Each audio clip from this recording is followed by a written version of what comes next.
Notre prochain invité, c'est M. Charles Gauthier, qui est coordonnateur du plan municipal de la sécurité civile en commun. Charles Gauthier, bonjour. Bonjour, Michel. Ça va bien? Ça va très bien. Content d'être avec vous. Ben oui, ben merci d'être là. C'est justement en raison de la mauvaise température. Il y a des municipalités de notre coin de pays qui ont connu quand même un peu de dégâts, ou en tout cas, vous allez nous expliquer exactement ce qu'il y en est. Mais d'abord, Charles, vous êtes coordonnateur du plan municipal de la sécurité civile en commun. Qu'est-ce que c'est exactement que le plan municipal de la sécurité civile en commun? La sécurité civile, faut savoir que les municipalités ont des obligations en matière de prestance de services aux citoyens. Donc, la sécurité civile vient jouer un rôle important pour assurer la préparation puis la prévention en cas de catastrophe naturelle ou de sinistre qui peut survenir sur le territoire. Au niveau de la municipalité, au niveau de la MRC de Montmagny, Euh, les municipalités ont leur propre plan de sécurité civile. La ville en a un, toutes les municipalités insulaires comme Saint-Antoine de l'Île aux Grues. En 2019 est arrivé des enjeux et des obligations au niveau gouvernemental sur des mécanismes d'alerte à la population et sur des prises en charge de citoyens, là, des centres d'hébergement et tout ça.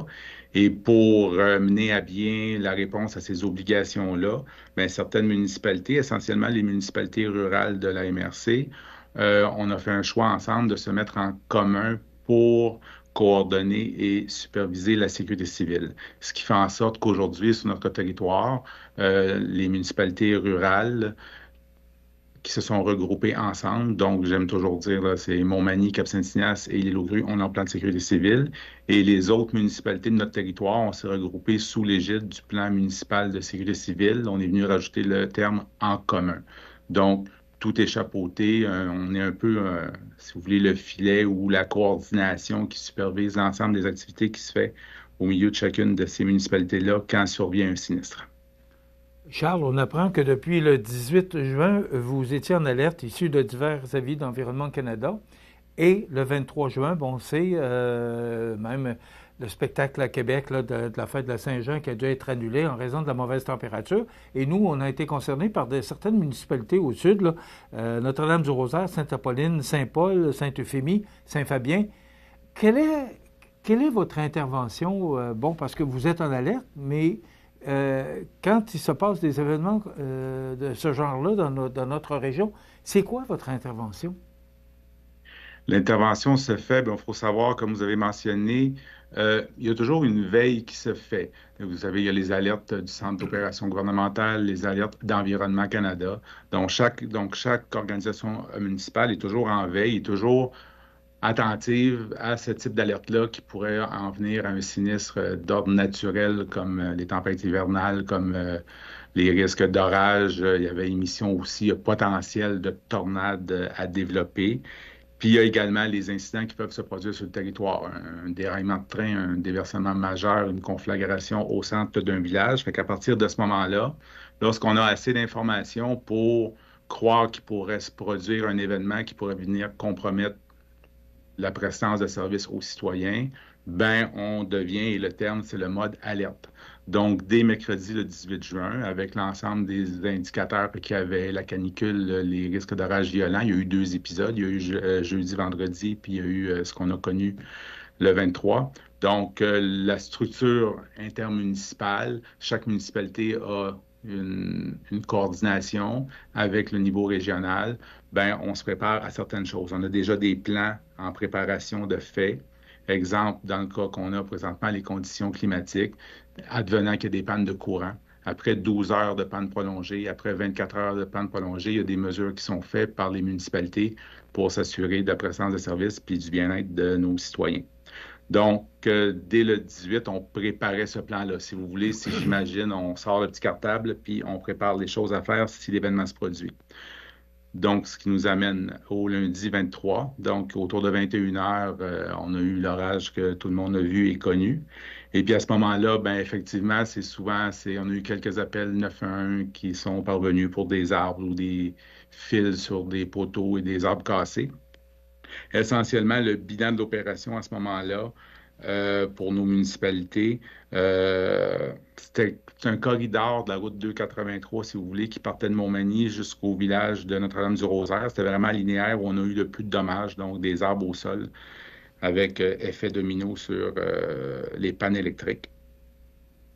Puis, panne électrique majeure où on avait plusieurs clients qui étaient moins isolés. Vous l'avez nommé, il y avait Notre-Dame-du-Rosaire, Sainte-Euphémie et Sainte-Apolline. À Sainte-Apolline, ça représentait environ le 33 ça représentait le tiers des clients d'Hydro-Québec qui Quand étaient même, oui. sans courant. C'est quand même important, 33 de la population. Donc, dès le lendemain matin, il y a eu une coordination de fait, un centre d'opération là, sur le site, donc avec nos partenaires Sûreté du Québec, la direction de chacune des municipalités. On met en œuvre le plan de match. Donc, on s'est réunis à 9h30, tant à la MRC qu'en mode virtuel, pour prendre les mesures. Donc, ce qui s'est passé dans le concret, au final, les pompiers de Sainte-Euphémie et de Sainte-Apolline ont visité 102 résidences qui étaient impactées, voir comment les gens sont, offrir du support et tout ça. Également, on a ouvert 2 centres de services aux citoyens, donc dans les bureaux municipaux à Sainte-Euphémie et Sainte-Apolline, pour que les gens puissent aller recharger un appareil cellulaire, aller recharger une tablette, aller chercher de l'eau ou tout ça. Et on a émis aussi des alertes à la population là, via le système qu'on appelle là, dans l'acronyme CITAM, là, le système d'alerte à la population là, pour aviser qu'on avait mis en œuvre certaines mesures. Donc, ça s'est résorbé quand même à l'intérieur. Les pannes ont duré 24 heures. Tout est revenu dans l'ordre tard en soirée là, à Sainte-Apolline et Sainte-Euphémie. Il y avait une portion de Notre-Dame-du-Rosaire aussi revenue hier, mais c'était essentiellement là, des agriculteurs au chalet, tout ça, là, donc pas des résidences principales. Donc, c'est le bilan un peu de l'opération. Elle se termine quand, cette opération-là, Charles? À partir du moment où les gens ont tous leurs besoins ou quel moment précis cette intervention-là peut se terminer? Là, parce que ça peut arriver en cours d'année, là, même l'hiver, des tempêtes. Alors, vous considérez cette intervention-là ou votre intervention se termine à partir de quel moment? Dans la séquence normale, après, vous savez, je vous ai dit tantôt, il y a la veille, il y a l'alerte, il y a l'intervention. La phase de l'intervention est terminée. Et je vous dirais qu'on est dans la journée où on va mettre un point au ce qu'on appelle le journal d'opération. On est en période de rétablissement. Dans le cas qui nous concerne précisément là, ben, il n'y a pas eu il n'y a pas un rétablissement énorme à faire en fait de structure. On est à l'heure du bilan.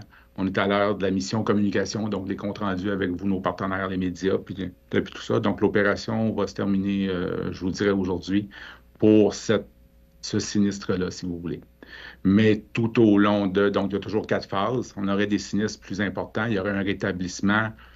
L'exemple n'est pas bon. On a toujours parlé de la COVID. La COVID, ça a été un journal d'opération pour nous, dans ce plan de sécurité civile-là, un journal d'opération de 791 jours.